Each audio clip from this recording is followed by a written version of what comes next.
சபாநாயகர் அவர்களே, 2026ஆம் ஆண்டு என்பிபி அரசாங்கத்தினாலே கொண்டு வரப்படுகின்ற இந்த வரவு செலவு திட்டமானது உண்மையாக இதிலே அதிகளவான நன்மையான விடயங்கள் இதில் உள்ளடக்கப்பட்டிருக்கின்றது. இந்த வரவு செலவு திட்டமானது IMFின் நிபந்தனைக்கு இணங்க செய்யப்பட்ட ஒரு வரவு செலவு திட்டமாகத்தான் நாங்கள் பார்க்கின்றோம். இதிலே சர்வதேச நாணய நிதியத்தின் பல்வேறு நிபந்தனைகளுக்கு மத்தியிலும் இந்த நாட்டின் பொருளாதாரத்தை மையப்படுத்தி, இந்த நாட்டின் அபிவிருத்தியை மையப்படுத்தி, முதலீட்டை மையப்படுத்தி செய்யப்பட்ட ஒரு வரவு செலவு திட்டமாக நாங்கள் இதனை பார்க்கின்றோம். விசேடமாக IMFின் நிபந்தனைகளுக்கு அமைவாக இந்த செய்யப்பட்ட இந்த வரவு செலவு திட்டமானது அரச செலவினங்கள், நிதிசார் கட்டுப்பாடுகள், முதலீடுகள், வேலைவாய்ப்புகள் போன்றவற்றை மையப்படுத்தி செய்யப்பட்ட ஒரு வரவு செலவு திட்டமாக நாங்கள் இதனை பார்க்கின்றோம். இந்த வரவு செலவு திட்டத்திலே அதிகளவான விடயங்கள், குறிப்பாக சுகாதார ரீதியான விடயங்களுக்கு கூடுதலான முக்கியத்துவம் கொடுக்கப்பட்டிருக்கின்றது.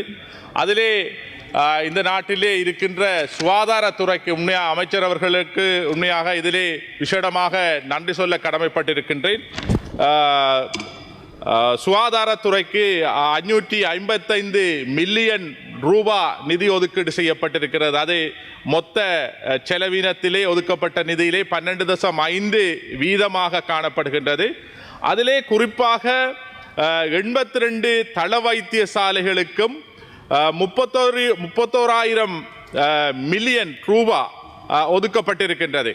இந்த 31,000 ரூபாய் மில்லியன் நிதியிலே திருக்கோவில் ஆதார வைத்தியசாலைக்கு இந்த நிதியிலே கூடுதலான பங்குகளை செலவழிக்க வேண்டும். ஏனென்றால் கடந்த வரவு செலவு திட்டத்தில் கூட, அதாவது மார்ச் மாதம் நடந்த வரவு செலவு திட்டத்தில் கூட, 2025 மார்ச்சிலே நடந்த வரவு செலவு திட்டத்தில் கூட நாங்கள் இதனை குறிப்பிட்டிருந்தோம். இந்த ஆதார வைத்தியசாலைக்கு தேவையான கட்டிடங்கள் மற்றும் ஆளணிகளை நீங்கள் செய்ய வேண்டும் என்று. அதற்கு அமைவாக அமைச்சர் அவர்களிடமும் ஜனாதிபதி அவர்களிடமும் கொடுக்கப்பட்ட வேண்டுகோளுக்கு அமைய அமைச்சர் அவர்கள் திருக்கோயில் ஆதார வைத்தியசாலைக்கு பார்வையிட்டு அந்த வைத்தியசாலைக்கான 4 மாடி கட்டிடத்துக்கான நிதியை இந்த தள வைத்தியசாலையின் நிதி ஒதுக்கீட்டில் இருந்து அதற்காக ஒதுக்கியிருக்கின்றார் என்ற விடயத்தையும் அவர் முன்தினம் என்னிடம் கூறியிருந்தார். உண்மையாக அதற்காக அவருக்கு எனது நன்றியை தெரிவித்துக் கொள்கின்றேன்.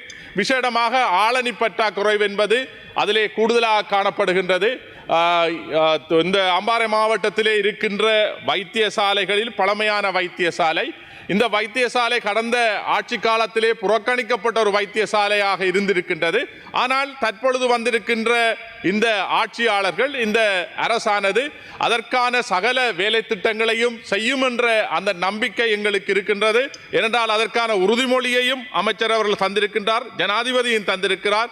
அதற்கான வேலை திட்டங்களை நீங்கள் இந்த வரவு செலவு திட்டத்தின் ஊடாக ஒதுக்கி இருப்பது உண்மையாக நன்மையை தருகின்றது, எங்களுக்கு மகிழ்ச்சியை தருகின்றது. அதே போலதான் விசேடமாக அடுத்ததாக போக்குவரத்து துறையிலே அதிகளவான நிதி ஒதுக்கீடு செய்யப்பட்டிருக்கின்றது. இந்த போக்குவரத்து துறைகளிலே அந்த அம்பாறை மாவட்டத்திலே காணப்படுகின்ற பல்வேறு பிரதேசங்களிலே கிராமிய வீதிகள் புனரமைக்கப்பட வேண்டியிருக்கின்றது.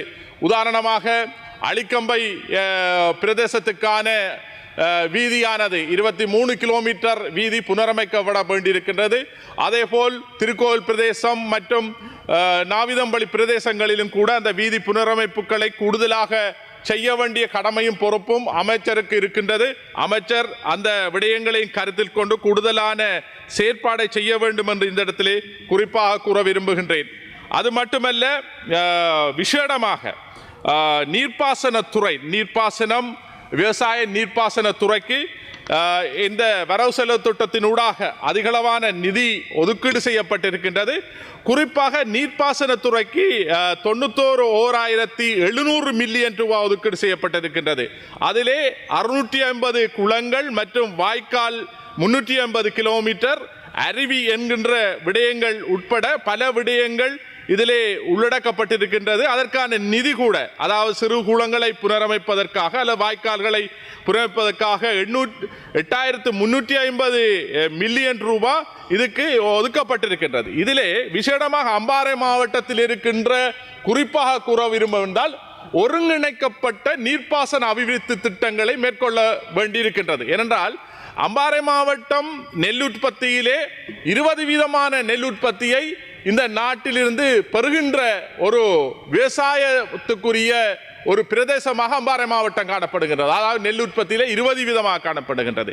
இந்த ஒருங்கிணைந்த நீர்ப்பாசன திட்டத்தை, அதாவது விசேடமாக சென்னாயக்க சமுத்திரத்தின் வலதுகர வாய்க்கால் மற்றும் பெரிய களப்பு மற்றும் ஏனைய குளங்களான கஞ்சுகுடிச்சாறு, ரூபஸ், சாகாம குளங்களின் ஊடாக ஒரு ஒருங்கிணைக்கப்பட்ட நீர்ப்பாசன திட்டத்தை வலுப்படுத்துகின்ற பொழுது மேலதிகமாக அம்பாறை மாவட்டத்திலிருந்து 10% நெல் உற்பத்தியை நாங்கள் பெருக்கிக் கொள்ள முடியும். அதாவது 8,500 ஏக்கர் 2 போகம் செய்யக்கூடிய அந்த வயல் நிலங்களை நாங்கள் அதற்கான வளங்களை ஏற்படுத்திக் கொள்ள முடியும்.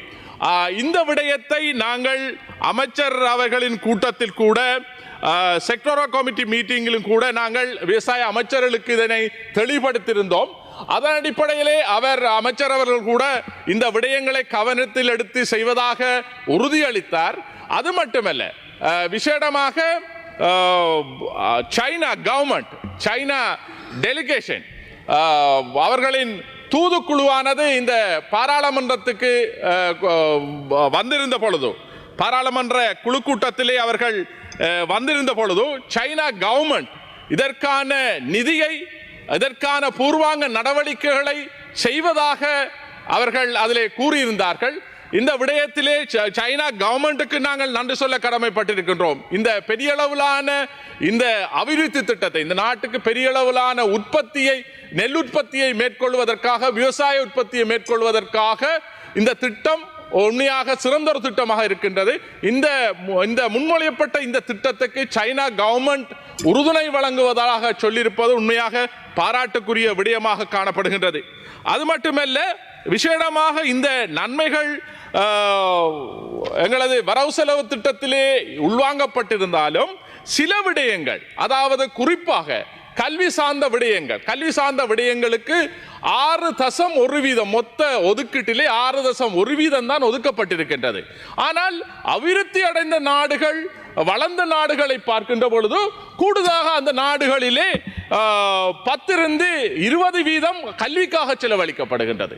ஆனால் ஒதுக்கப்பட்ட நிதியானது கல்வி ரீதியான செயற்பாடுகளுக்கு, கல்வித்துறைக்கு ஒதுக்கப்பட்ட நிதி மிக குறைவாக காணப்படுகின்றது. இதனை நாங்கள் கூட்ட வேண்டும். அது மட்டுமல்ல, இந்த ஒதுக்கப்பட்ட நிதியிலே குறிப்பாக கல்வி சார்ந்த விடயங்களுக்கு ஒதுக்கப்பட்ட நிதியிலே புதிய கண்டுபிடிப்புகள், புதிய ஆராய்ச்சிகள், புதிய ஆராய்ச்சி மையங்களை உருவாக்குவதற்கான எந்த விதமான நிதி ஒதுக்கீடும் இந்த கல்வித்துறையிலே ஒதுக்கப்படவில்லை.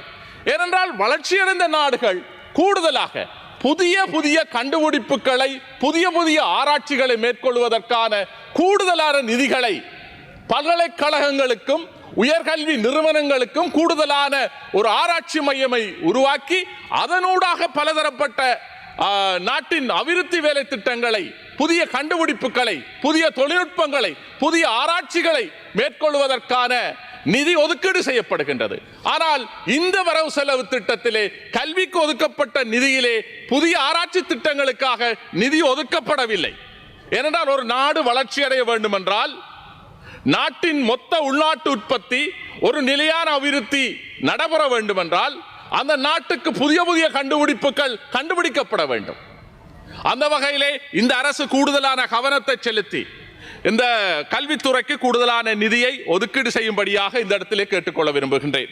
அது மட்டுமல்ல, அடுத்ததாக விசேடமாக இந்த பௌத்த சாசன அமைச்சு, பௌத்த சாசன கலாச்சார அமைச்சு, இந்த பௌத்த சாசன கலாச்சார அமைச்சு என்பது இந்த அரசிலே இருக்கின்ற மிகப்பெரிய தவறு அதாக நாங்கள் பார்க்கின்றோம்.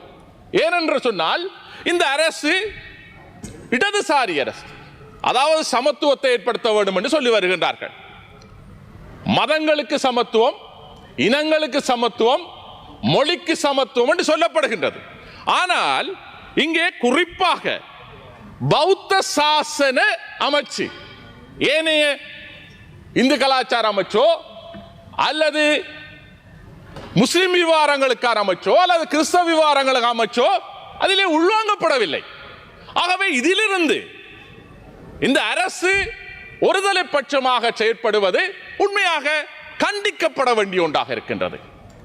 ஏன் இந்த பௌத்த சாசன அமைச்சிடம் எதிர்க்கட்சி தலைவர் கூட நேற்று கேள்வி கேட்கின்றார், பௌத்த சாசன அமைச்சுக்கு என்ன நீங்கள் முன்னுரிமை கொடுத்தீர்கள் என்று. ஆகவே இங்கு பார்க்கின்ற பொழுதோ நீங்கள் ஆளுங்கட்சியாக இருந்தாலும் சரிதான், எதிர்க்கட்சியாக இருந்தாலும் சரிதான், உங்களது இனம் சார்ந்து உங்களது மதம் சார்ந்து சிந்திக்கிறவர்களாகத்தான் நீங்கள் இருக்கின்றீர்கள் என்றால் நீங்கள் தனியாக பௌத்த அமைச்சை உருவாக்கி இருக்கின்றீர்கள். ஏனைய மதங்களுக்கான ஏனைய மொழிகளுக்கான இனங்களுக்கான அமைச்சு உருவாக்கப்படவில்லை. இதில் மாற்றத்தை கொண்டு வர வேண்டும். அதே போலதான் எதிர்க்கட்சி தலைவரும் என்ன முன்னுரிமை கொடுத்தீர்கள் பௌத்த சாசனத்துக்கு என்று கேட்கின்றார். ஆகவே நீங்கள் ஒரே குட்டையில் ஊறிய மட்டைகளான் என்பதனை இந்த இடத்திலே குறிப்பாக கூற விரும்புகின்றேன். இதில் நீங்கள் மாற்றத்தை கொண்டு வர வேண்டும். நீங்கள் இடதுசாரி அரசு விசேடமாக இன்று கார்த்திகை வீரர்கள் ஞாபகார்த்த தினம் அனுஷ்டிக்கப்படுகின்றது. அதாவது இடதுசாரி கொள்கையோடு போராடிய ஒரு மாவீரரின் நினைவாக, ரோகண விஜய் வீர அவர்களின் நினைவாக இன்றைய நாள் அனுஷ்டிக்கப்படுகின்றது. இந்த நாளிலே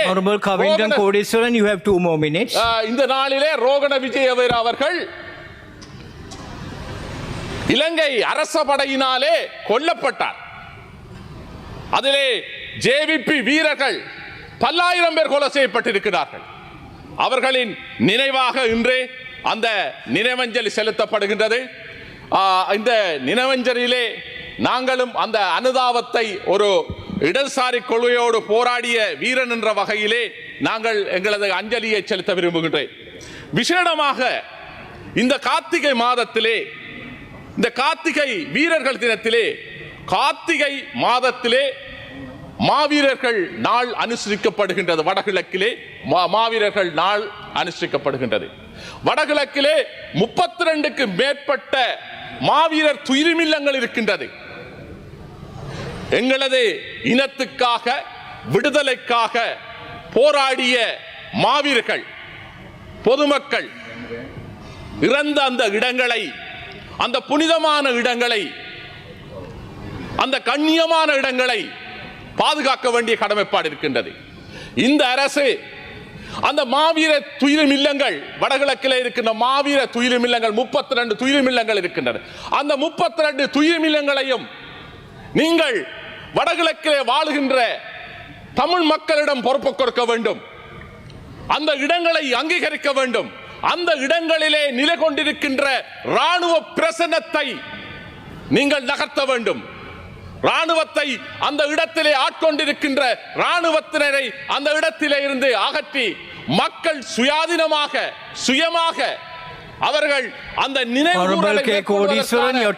இடத்தை கொடுக்க வேண்டும். அதற்காக இந்த அரசு அந்த இடங்களை அங்கீகரித்து பொதுமக்களுக்கு கொடுக்கின்ற பொழுதோ நீங்கள் நிதி ஒதுக்க தேவையில்லை.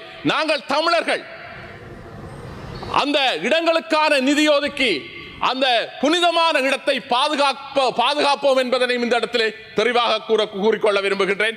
விசேடமாக இந்த அரசு அதற்கான நடவடிக்கையை எடுக்க வேண்டும் என கூறி எனது உரையை முடித்துக் கொள்கின்றேன். நன்றி.